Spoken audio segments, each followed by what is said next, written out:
Your body is ready to sleep right now. It is your mind that hasn't received the news yet. Somewhere between the last task of the day and the moment you closed your eyes, the mind decided that tonight was the right time to audit your life, to revisit what was said, to rehearse what might happen, to hold a quiet trial for everything that went wrong.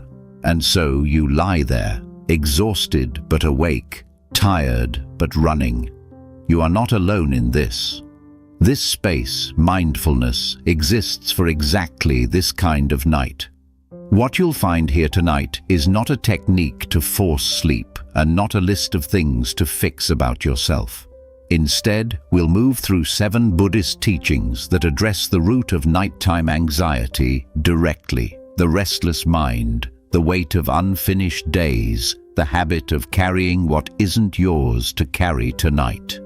Ancient wisdom offered quietly for the person who simply needs permission to stop.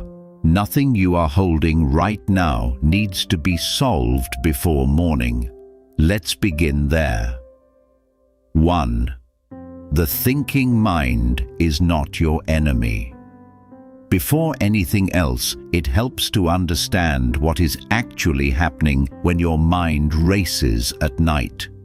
In the early Buddhist texts, particularly the Pali Canon, the untrained mind is described using a word that translates roughly as papancha, which means mental proliferation, or the tendency of the mind to elaborate, expand, and spin out from a single thought into an entire world of worry and story. The Majjhima Sutta describes how contact with an experience triggers perception, which triggers thought, and how from thought the mind begins to proliferate outward in all directions. One memory leads to a judgment. One judgment leads to a fear. One fear leads to an entire imagined future. This is what happens at night. You are not broken. Your mind is doing exactly what an untrained mind does when given silence and space. It fills the silence with more thinking. But here is what the Buddhist tradition also teaches. Papancha is not the natural state of the mind. It is a conditioned habit. It can be observed, understood, and gradually quieted. The mind that proliferates endlessly is like water that has been disturbed. It is not the nature of water to be turbulent.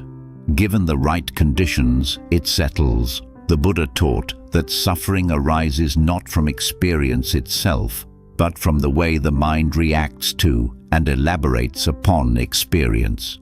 This is a profound distinction. The difficulty of your day is one thing. The stories your mind builds around it at midnight are something else entirely. So the first step tonight is simply this. Recognize that the voice running through your head is not telling you the truth about reality. It is telling you the truth about your mental habits. These are very different things.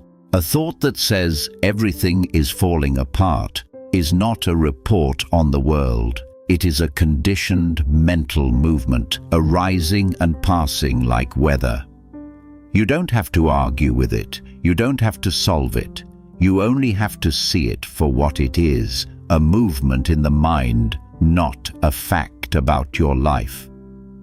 In the Vitakkasanthana Sutta, the Buddha offers guidance to practitioners troubled by persistent, unwanted thoughts. One of the approaches he describes is simply turning attention away from the troubling thought, the way a person with good eyesight might simply close their eyes or look in another direction rather than staring at something disturbing. Not suppression, not argument, just a gentle redirection. You are allowed to do that tonight. You are allowed to notice the thought, recognize it as proliferation, and simply look away. The thinking mind is not your enemy, but tonight you don't have to follow it anywhere. 2. Impermanence is not a threat, it is a relief. One of the central teachings of Buddhism is anicca, impermanence. You have likely heard this word before, but tonight it may carry a different weight. In the Anapanasati Sutta, considered to be one of the earliest teachings the Buddha gave after his awakening, he speaks about the impermanent nature of all conditioned phenomena. He points to form, feeling, perception, mental formations, and consciousness, and of each one he asks, if this were truly yours, could it be otherwise than you wish? And the answer, of course, is that it cannot. These things arise, change, and pass without our permission. Most people encounter this teaching as a kind of loss. Everything will end, nothing lasts. But there is another way to hold it tonight, and it may be the most useful thing you hear. Whatever you are worried about, it too is impermanent. That situation you cannot stop thinking about, the relationship, the uncertainty at work, the decision you don't know how to make, it will not remain exactly as it is tonight, not because of anything you do or don't do, simply because nothing does. This is not spiritual bypassing. It is not a way of dismissing the reality of difficulty. The Buddha did not teach that pain is unreal. He taught that all conditioned experiences, including painful ones, have the nature of impermanence. To see this clearly is not to escape difficulty. It is to stop treating tonight's anxiety as if it were a permanent description of your life. There is a quality of mind in Buddhism called sampajana, often translated as clear comprehension. It is the capacity to see a situation in its full context, including its arising and its passing. To bring this quality to tonight means asking, has this quality of fear or worry always been present in me? No. Did it arise? Yes. Will it pass? It always has. Think of the previous anxious nights you have survived. The mind that told you then that something was unbearable. Were you right? You are here. The unbearable past. Impermanence is not just a teaching about death and loss. It is equally a teaching about the impermanence of suffering. Every night that has felt endless has ended. Every worry that has felt permanent has shifted. The mind tends to experience the present moment as though it will last forever. Buddhism teaches us to see that nothing does, and to find in that truth not dread, but genuine relief. So tonight, when a worry rises up and announces itself as urgent and permanent, you can meet it with this understanding. This too is impermanent. It arose. It will pass. It does not require resolution tonight, because tonight itself will pass, and morning will arrive as it always has. 3. You don't have to carry what isn't tonight's. There is something the mind does, particularly in the quiet of night, that causes tremendous and often unnecessary suffering. It collapses time. In one moment, the mind can be worrying about something that happened 3 months ago, and something that might happen next year, and something from this morning all at once, as if they are all equally present, equally urgent, equally requiring your attention right now. And in this way, one person lying in one bed carries the weight of an entire imagined lifetime. The Buddhist teaching on sati, most commonly translated as mindfulness, is at its root a teaching about presence. In the Satipatthana Sutta, often considered the foundational text on meditation practice, the Buddha repeatedly uses the phrase atapi sampajano satima, meaning ardent, clearly comprehending, and mindful. This triad of qualities all point in the same direction.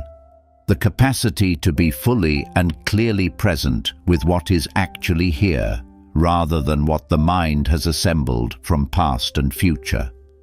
What is actually here tonight? Your body in a bed or a chair. The weight of your limbs, the sound of your breath, the temperature of the air around you. These are here. The problem you have been rehearsing in your mind is not here. It exists as a mental object, a collection of memories and projections and imagined conversations. It has weight and reality in your mind, but it is not the present moment. This distinction matters because the present moment, this breath, this body, this room, is the only place where rest is actually possible. You cannot rest in the past or the future. You can only rest here. The practice the Buddha offered was not a way of becoming indifferent to difficulty. He was not teaching his followers to stop caring about their lives. He was teaching them to meet life as it actually is, rather than as the proliferating mind reconstructs it. And what that means tonight is this: the version of your problem that exists at this hour, in this darkness, assembled by a tired mind, is not the full truth of your situation. It is the night version, the anxious version, the version built from exhaustion and silence. You are not required to solve the night version. You are not required to believe it is the truest or most complete account. Leave what belongs to tomorrow in tomorrow. What remains when you do is small, quiet, and manageable. Just this breath, just this moment, just tonight. 4. The practice of releasing the day.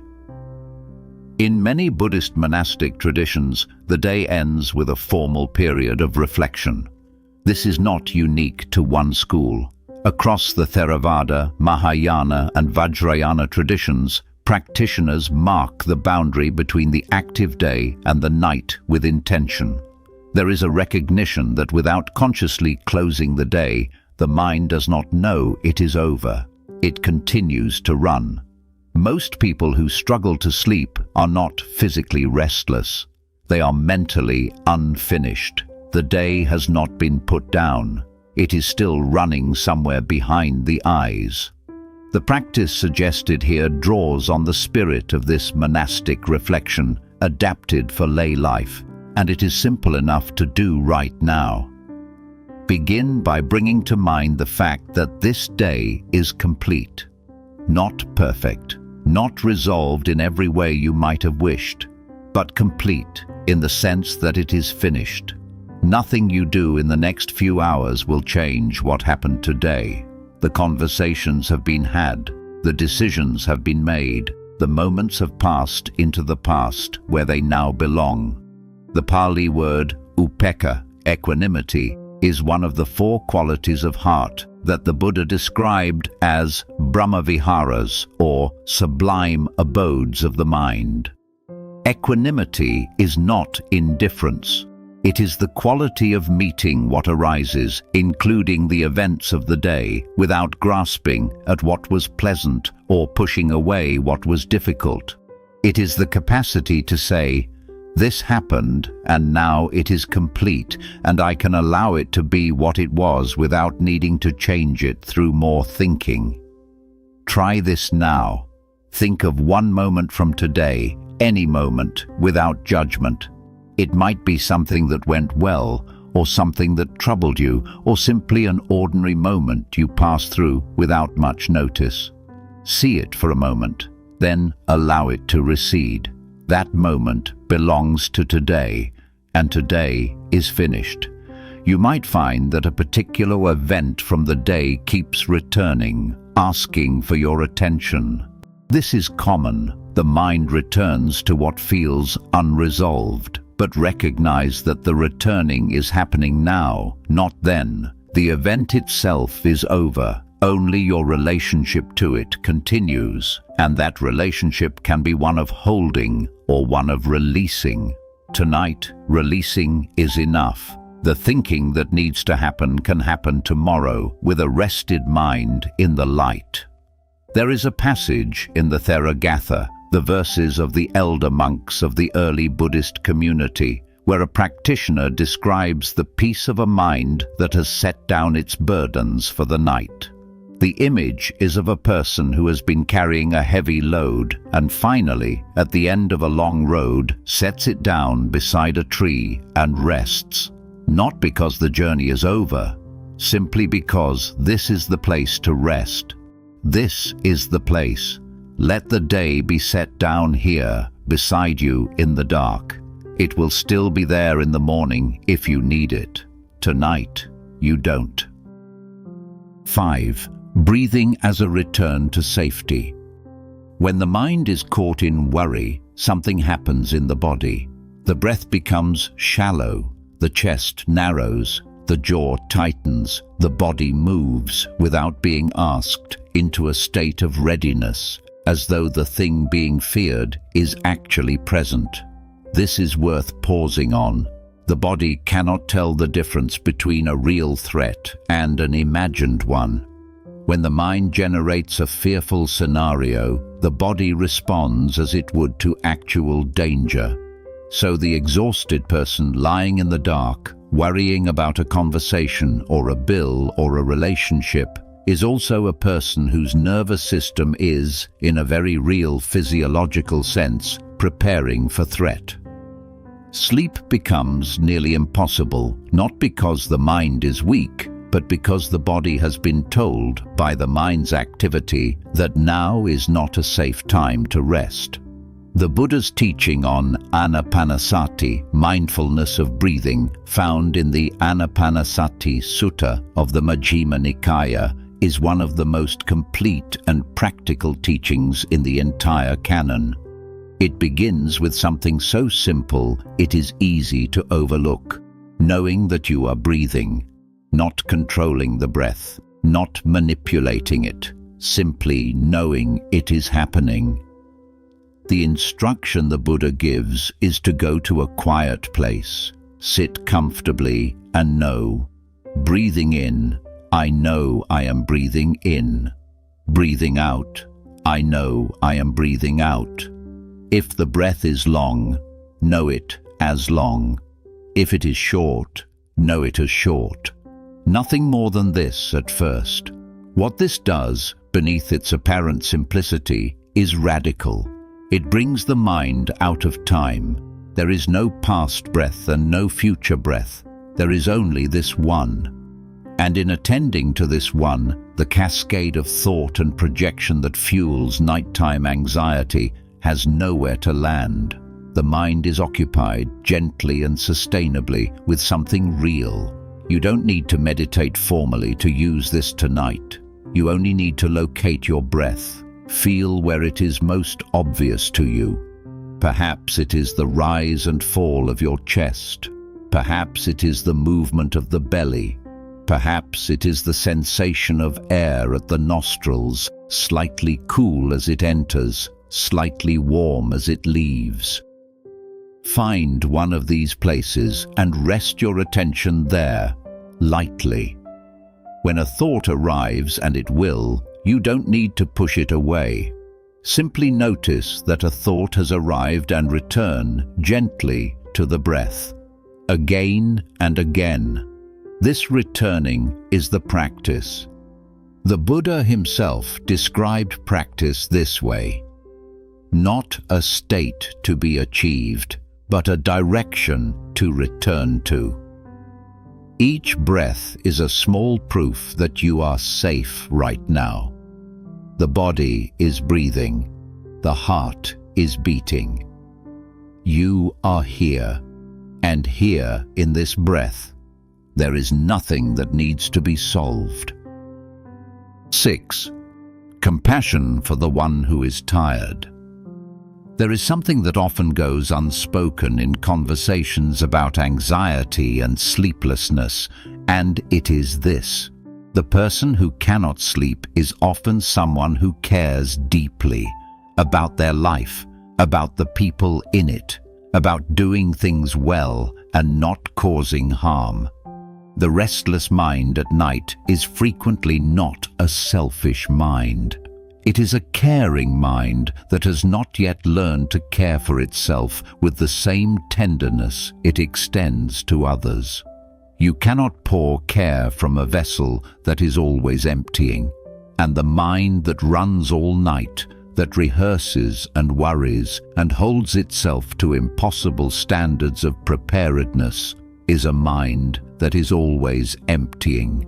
So tonight, before sleep, try extending toward yourself the same quality of care you might feel for someone you love who is exhausted and struggling.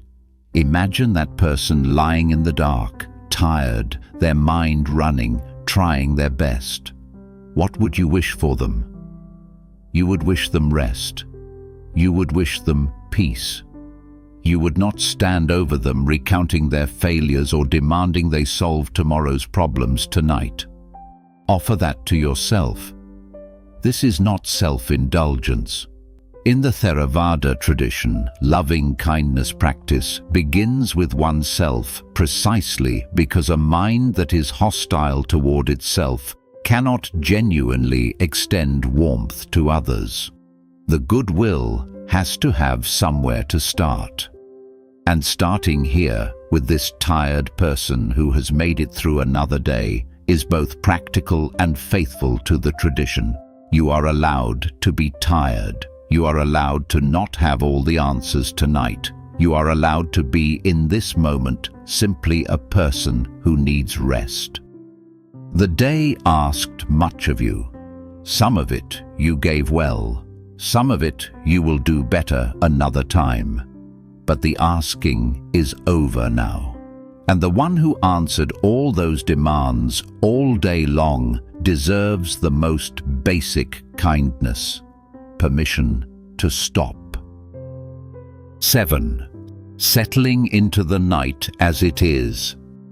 There is a quality of night that is available to you right now if you are willing to stop treating it as an obstacle. Night is not a problem to be solved before morning. It is not a test of how well you can clear your mind or achieve some perfect state of stillness.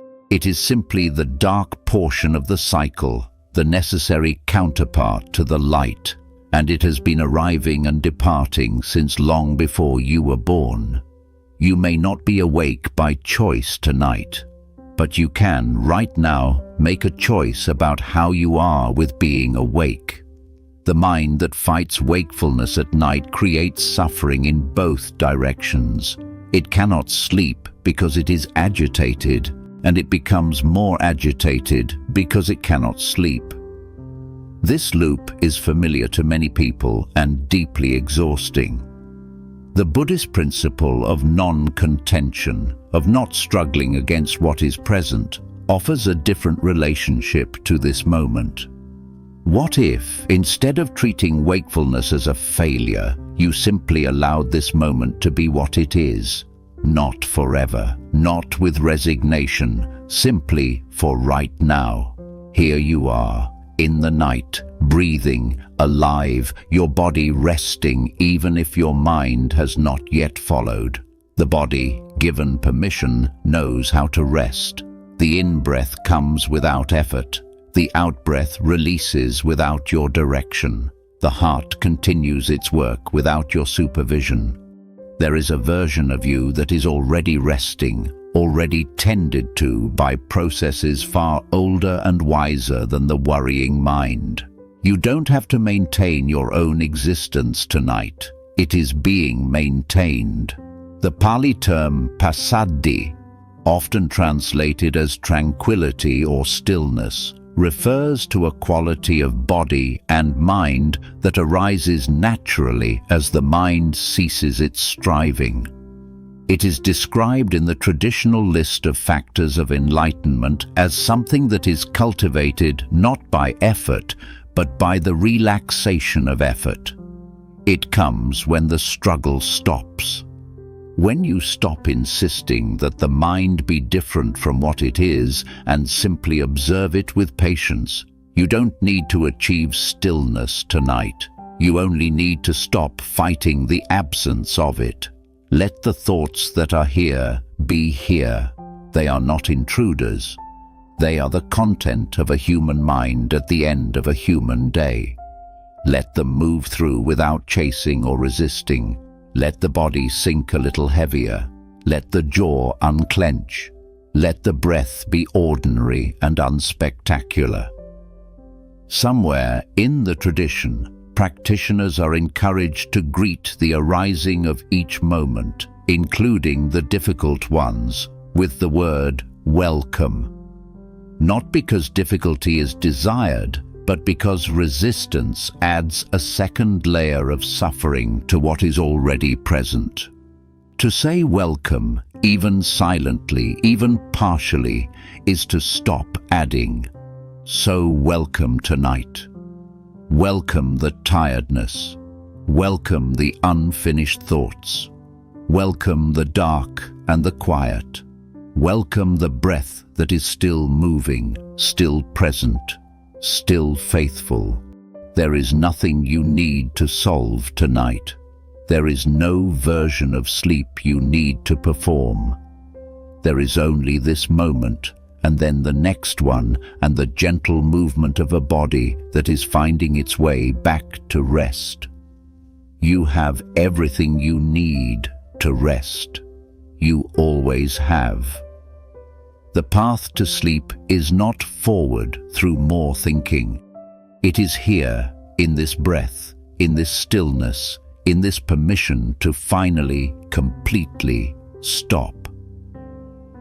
If you return to this tomorrow night, or any night after, know that each time you choose stillness over struggle, you are practicing something real.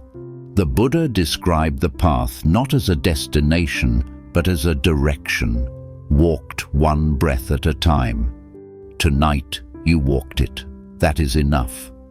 May you rest deeply. May your body release what it has been holding. May your mind grow quiet, the way water grows quiet when it is no longer disturbed. You are safe. The night will pass, and you have done enough.